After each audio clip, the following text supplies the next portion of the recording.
আজকে ভাবছি ভিডিও দিব না, কাজে গেলে মোস্ট অফ দ্য টাইম খাবারের ভিডিও দিই। তো এখন দেখো আমার গাড়ি লিটারেলি পার্কে দেওয়া, এই যে আমার সামনে স্টাক হয়ে রয়েছে এখানে, আর এটা অনেকক্ষণ ধরে। আল্লাহ জানে আজকে বাসায় যেতে কতক্ষণ লাগবে। আমি তোমাদের সাথে ছোট ছোট আরো 2টা ভিডিও ক্লিপ শেয়ার করব। আজকে নিউ ইয়র্কের বাইরের অবস্থা দেখো, কোনোভাবেই বাসায় যেতে পারতেছি না। মানে 2 সাইডের হাইওয়ে দুইটাই মানে প্যাক করে, না পাইলে এই হাইওয়েটা পিক করলাম। মানে প্রতি সেকেন্ডে মানে সময় বাড়তেছে, আর সব জায়গা থেকে গাড়ি এক জায়গায় আসতেছে। My goodness.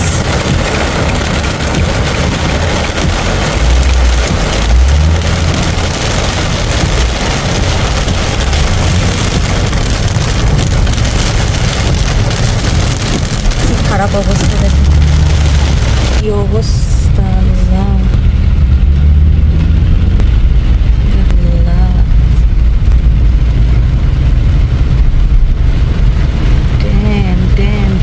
ওটা তো ধুইবেই যাইব গিয়ে। ও সুঠি, কি পরিমাণ বৃষ্টি হয়েছে, কেমন পানি জমছে।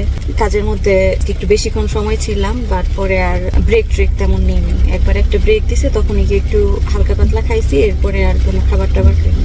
তো একটা বড় আপা কাজ করে বারবার বলতেছিল, সাইমা যাও গিয়ে খাই আসো। আসলে কাপে একটু পরে চলেই যাবো, আর ব্রেক নিয়ে কি করবো। দেখো হাইওয়ের মধ্যে এসে বসে রয়েছি, মানে লিটারেলি গাড়ি পার্কিং এ দিয়ে রাখছি, পা দিয়ে ব্রেক ধরে রাখতে পা ব্যথা করতেছে, পরে পার্কে দিয়ে রাখছি। কি করবো, গাড়ি তো নড়েই না।